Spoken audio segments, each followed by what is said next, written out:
மனிதர்கள் மரணிக்கும் பொழுது வெளியே இருக்கிற யாருக்கும் அந்த மரண தருவாயில் இருக்கிற மனிதனை சுற்றி இருக்கின்ற அவனுடைய குடும்பத்தினர்கள், அவனுடைய இரத்த பந்த உறவினர்கள், அவனுடைய கணவன் மனைவி தாய் தந்தை பிள்ளைகள், யாருக்குமே தெரியாத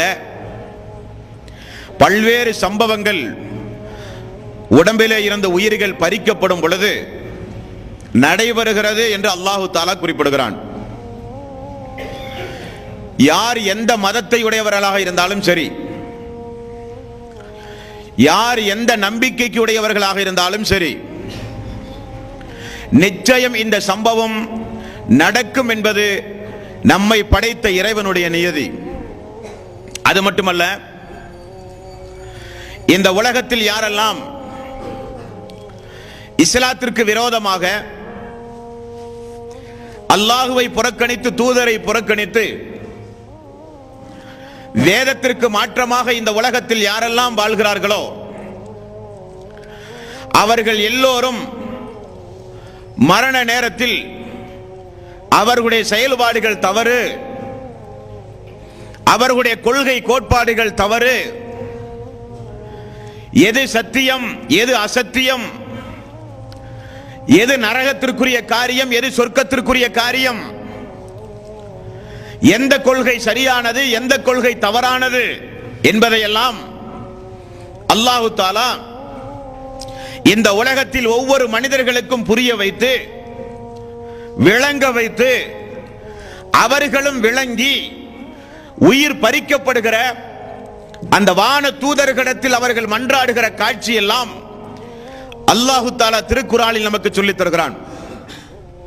கூர்ந்து கவனிக்கக்கூடிய மக்களுக்கு பல்வேறு வகையான படிப்பினை சம்பவங்களை அல்லாஹு தஆலா இந்த உரையின் மூலம், இந்த தலைப்பின் மூலம் திருக்குர்ஆனில் பல இடங்களில் அல்லாஹு தஆலா நமக்கு தெளிவுறுத்துகிறான்.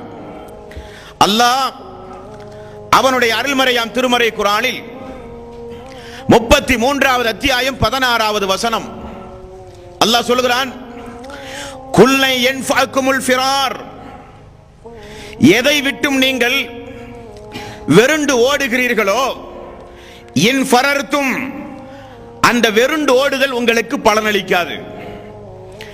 எதை விட்டும் ஓடுகிறீர்களோ, மினல் மௌத்தி அவில் கத்லி வைதல் லா துமத்தஊன இல்லா கலீல், மரணத்தை கண்டோ கொல்லப்படுவதை கண்டோ நீங்கள் எங்கு விரண்டோடினாலும் அப்படி விரண்டோடுவது உங்களுக்கு பயனளிக்காது அல்லாஹ் சொல்கிறான். 62வது அத்தியாயத்தின் 8வது வசனம், இந்த வசனத்திலும் அல்லாஹ் மிக தெளிவாக மரணத்தை கண்டு யாரும் எங்கும் ஓட முடியாது, அந்த மரணம் ஒவ்வொரு மனிதர்களையும் துரத்தி கொண்டே இருக்கிறது என்று அல்லாஹ் சொல்கிறான். குல் இன்னல் மௌத்தல்லதி தஃபிர்ரூன மின்ஹு ஃபஇன்னஹு முலாகீக்கும், மரணம் ஒவ்வொரு மனிதர்களையும் துரத்தி கொண்டே இருக்கின்றது. அல்லாஹ்வினுடைய நாட்டம் உங்களுக்கு விதிக்கப்படும் பொழுது அந்த மரணம் உங்களை பிடித்துக் கொள்ளும் என்று அல்லாஹ் சொல்கிறான். 50வது அத்தியாயம் 19வது வசனம், வஜாஅத் சக்ரத்துல் மௌத் பில் ஹக், எந்த மரணத்தை கண்டு வெருண்டோடினீர்களோ இதோ அது உண்மையாகவே உங்களுக்கு வந்துவிட்டது.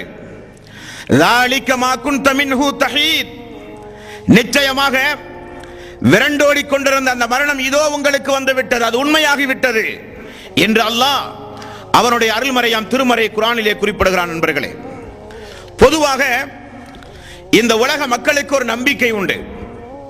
அல்லாஹு தஆலா எப்படி ஆதம் அலைஹிஸ்ஸலாத்து வஸ்ஸலாம் அவர்களிலே இருந்து நபிகள் நாயகம் ஸல்லல்லாஹு அலைஹி வஸல்லம் அவர்கள் வரை இறை தூதர்களுக்கு வஹி அனுப்புவதற்காக வேண்டி மட்டுமே ஜிப்ரீல் அலைஹிஸ்ஸலாத்து வஸ்ஸலாம் அவர்களை அல்லாஹ் நியமனம் செய்திருக்கிறான்.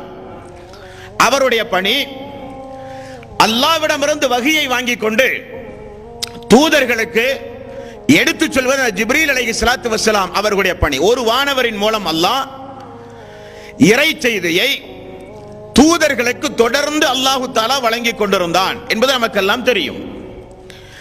அதே போல பெரும்பான்மையான முஸ்லிம்கள் என்ன எண்ணுகிறார்கள் என்றால், அல்லாஹு தாலா உயிரை பறிப்பதற்கென்றே ஒரு வானவரை நியமனம் செய்திருக்கிறான். அவருடைய பெயர் இஸ்ராயில்.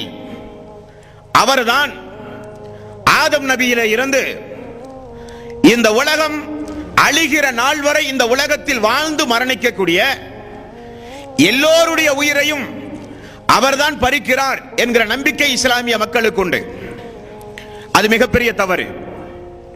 இஸ்ராயில் என்கிற வானவருடைய பெயரை குர்ஆனிலோ ஹதீஸிலோ எங்குமே நீங்கள் பார்க்க முடியாது. மாறாக அல்லாஹு தாலா ஒவ்வொரு மனிதர்களுடைய உயிர்களையும் இந்த உலகத்தில் எப்படி கைப்பற்றுகிறான் என்பதை அல்லாஹ் சொல்லுகிறான் திருக்குர்ஆனில். அல்லாஹ் அவர்களுக்கென்று நியமிக்கப்பட்ட வானவர்களின் மூலம் அல்லாஹு தாலா நம்முடைய உயிர்களை கைப்பற்றுகிறான். ஒவ்வொரு மனிதர்களுக்கும் அல்லாஹு தாலா நமக்கென்று வானவர்களை அல்லாஹ் தீர்மானம் செய்து வைத்திருக்கிறான். ஒரு வானவரின் மூலம் உலக மக்களுடைய உயிர்களை எல்லாம் கைப்பற்றுகிற ஏற்பாடு அல்லாஹ்விடத்தில் இல்லை. ஒவ்வொரு மனிதர்களுக்கும் அல்லாஹு தாலா வானவர்களை தீர்மானம் செய்து வைத்திருப்பதாக அல்லாஹ் அவனுடைய அருள்மறையாம் திருமறை குர்ஆனிலே சொல்கிறான். கேளுங்கள் சகோதரர்களே. 6வது அத்தியாயத்தின் 61வது வசனம், ஹத்தா இதா ஜாஅஹதகுமுல் மௌத் தவஃபத்துஹு ருசுலுனா வஹும் லா யுஃபர்ரிதூன். அவர்களுக்கு மரணம் நெருங்கினால் நம்முடைய தூதர்களின் மூலம் அவர்களுடைய உயிர்களை நான் பறிக்கிறேன் என்கிறான் அல்லாஹ்.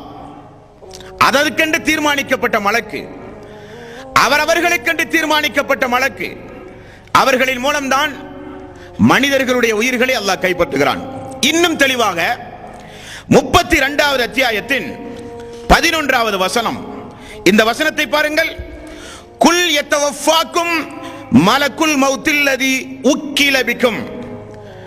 ஒவ்வொருவருக்கும் நியமிக்கப்பட்டிருக்கின்ற வான தூதர்களின் மூலம் அவர்களுடைய உயிர்களை நான் கைப்பற்றுகிறேன் என்று எந்த அளவுக்கு தெளிவாக அல்லாஹ் சொல்கிறான்.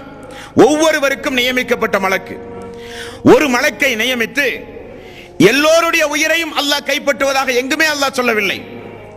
தூதர்களின் மூலம் கைப்பற்றுகிறேன். அந்த தூதர்கள் ஒவ்வொருவருக்கும் நான் நியமித்திருக்கிறேன் என்று அல்லாஹ் சொல்கிறான். மேலும் அந்த தூதர்கள் எப்படி நம்மை பின்தொடர்கிறார்கள்? 13வது அத்தியாயத்தின் 11வது வசனம் அல்லாஹ் சொல்கிறான், லஹு முஅக்கிபாத்துன் மின் பைனி யதைஹி வ மின் கல்ஃபிஹி யஃபலூனஹு மின் அம்ரில்லாஹ். அல்லாஹ்வுடைய கட்டளைக்கு ஏற்ப அந்த வானவர் உங்களுக்கு முன்னும் பின்னும் உங்களை பாதுகாக்க வந்து கொண்டிருக்கிறார் என்று அல்லாஹ் சொல்கிறான். அப்படியானால் இதுவரை பார்த்த இறை வசனங்களின் மூலம் நமக்கு ஒரு உண்மை புலப்படுகிறது. மரணத்தை கண்டு எங்கும் ஓடி ஒளிய முடியாது. மரணத்தை கண்டு எங்கும் ஓடி ஒளிய முடியாது. அது மட்டுமல்ல, ஒவ்வொரு மனிதர்களுக்கும் அவர்களுடைய உயிரை கைப்பற்றுவதற்காக இறைவன் வானவர்களை ஏற்பாடு செய்திருக்கிறான். அவர்களுடைய கண்காணிப்பு இல்லாமல் நீங்கள் எங்கும் செல்ல முடியாது, உறங்க முடியாது, மழைஜலம் கழிக்க முடியாது, வெளியூருக்கு செல்ல முடியாது. இரவு நேரத்தில் தவறுகள் செய்வதாக இருந்தாலும் உங்களோடு இருக்கிறார் அந்த வானவர். மிகப்பெரிய கண்காணிப்புக்கு மத்தியில் இந்த உலகத்தில் ஒவ்வொரு மனிதர்களையும் அல்லாஹு தஆலா வாழ வைத்துக் கொண்டிருக்கிறான். ஏன் இந்த ஏற்பாடு? எதற்கு இந்த ஏற்பாடு? மறுமை நாளில் மனிதன் அல்லாஹ்வுக்கு எதிராக பேசிவிடக் கூடாது. ஒவ்வொரு மனிதர்களுடைய செயல்பாடுகளையும் மிக மிக துல்லியமாக பதிவு செய்வதற்காக வேண்டி ஒவ்வொரு மனிதனுடைய எண்ணம், அவனுடைய செயல்பாடுகள், அவனுடைய அனைத்து வகையான அவனுடைய காரண காரியங்கள் அனைத்தையும் கண்காணித்து எந்த நேரமும் அல்லாஹ்வுடைய கட்டளை வந்தால் உடனே நம்மை பிடித்துக் கொள்வதற்காக வேண்டி ஒவ்வொரு வானவர்களையும் அல்லாஹ் ஒவ்வொரு மனிதர்களுக்கு நியமித்திருக்கிறான் என்று அல்லாஹு தஆலா இவ்வளவு தெளிவாக கூறியிருக்கும் பொழுது எப்படி இந்த உலகத்தில் பாவம் செய்ய முடியும்? எப்படி இந்த உலகத்தில் அநியாயம் செய்ய முடியும்? எப்படி இந்த உலகத்தில் அல்லாஹ்வுக்கு மாற்றமாக நடக்க முடியும்? எப்படி இந்த உலகத்தில் அல்லாஹ் ஏவிய காரியங்களை செய்யாமல் வாழ முடியும்? நிச்சயமாக முடியாது. மிகப்பெரிய கண்காணிப்புக்கு மத்தியில் நாம் வாழ்ந்து கொண்டிருக்கிறோம் அன்பர்களே. இது முதலாவதாக நாம் தெரிந்து கொள்ள வேண்டிய மிக முக்கியமான ஒரு காரியம்.